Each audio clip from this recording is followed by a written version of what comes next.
About 400 years ago, on a planet 20 light years from here, our greatest enemies rejoiced at our defeat. A party was gathering to celebrate at a museum. The host, known as Kang, spoke. Power can be defined simply. Do you have the support of the people? Can you grant rewards? Can you ensure their safety? Can you apply force to promote your goals? These are the marks of power. Wealth is different. Wealth can be used as rewards if you seek power, but wealth is not power, nor does it need it. Planets, lands, seas, resources, food, slaves, and commodities are all forms of wealth. But none as emotional as art. Art stirs the people's hearts, brings emotions to their limbs. He gazed around the room at his guests. Oh my. I remember when I was young, Mother sent us to catch the leaves in falling season, to bring good luck. When we hunted our first prey, I pulled the beating heart from the chest, a small leaf fell upon it, I tasted the heart, I could feel the life force ebbing away. I thanked the Creator for my prey, as our family tradition demanded, then gobbled it with fervor. Oh. Yes. But it was my understanding of wealth and art that brought me from a scruffy egg to the greatest museum in the empire. He flourished elegantly to include the building where they ate. Perched 2 seats away, young Baku rose. His comb stood high like most young. To the curator, may his curate last 100 orbits. Vigorous clapping and smashing of plates and knives greeted the toast. Large bowls of offal were gulped. The bibs kept most of the feathers from getting wet. On this day of giving thanks to the Creator, we open our new collection. Kang prayed. The crowd of guests gasped excitedly. Their walk through the blowing snow had been worth it. They were to be the first to view the spoils of the war. Now, 12 orbits in the past. Kang led the way through an archway.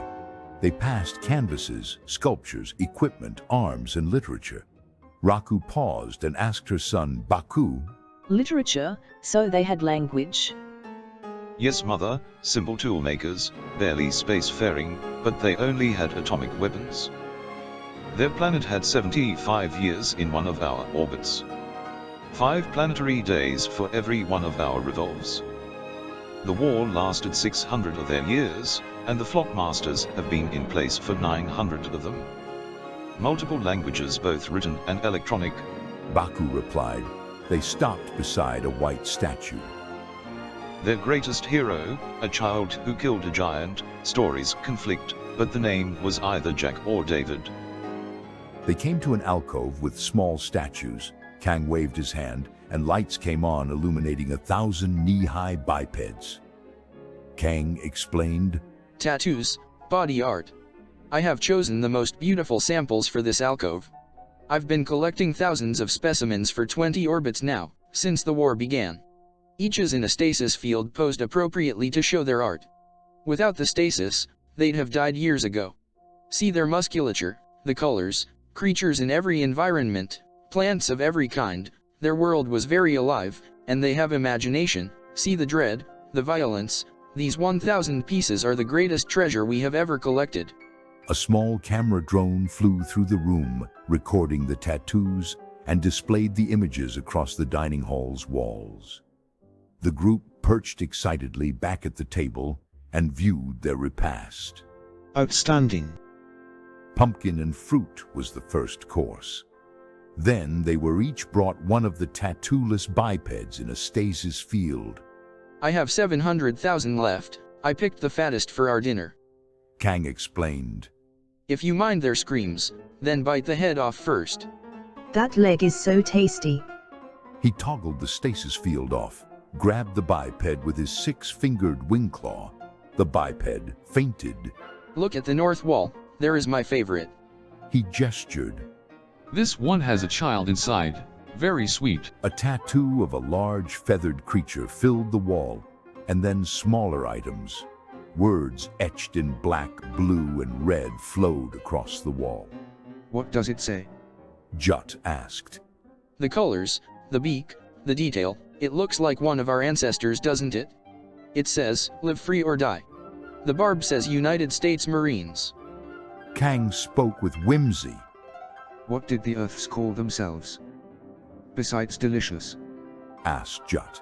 His biped still screamed as his left claw skewered his meal on his ring talon. Human beings. Answered Kang. The stasis field nourished and preserved the living humans. They had stood naked for so long. The Marine, having learned to translate their speech, realized that the date was now 3600 AD. I have been captive a long time. I know that the next alcove is home to a fully loaded Harrier space jumper. I hope the stasis field kept the fuel viable. All I need is a chance. 2 seconds to get away, then the stasis power supply 3 rooms over. In my periphery was the Mona Lisa. I had to rescue the people, as well as the art. I also knew that when the stasis field fell, the birds feared some creatures they held from the early days of the stasis technology, a herd of tyrannosaurs. If I could hijack some transport at the spaceport, my image shone across the wall, my eyes piercing into the future, waiting for any opportunity. I cannot fail again. Why does your favorite's eyes leak? Asked Raku. I presume they value life, and since their world is lost, they are emotional. What reason do you think it would weep? Tell me, what do you think? Asked Kang expectantly. Jut quoted a common foodie joke. I think they taste like pork. What do they call us? Kang answered with irony. They had a special day for us. They called us turkeys.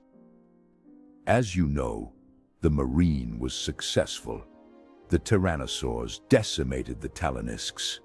600,000 of us escaped to here. We have not heard from the Talanisks since, but we must always be on guard.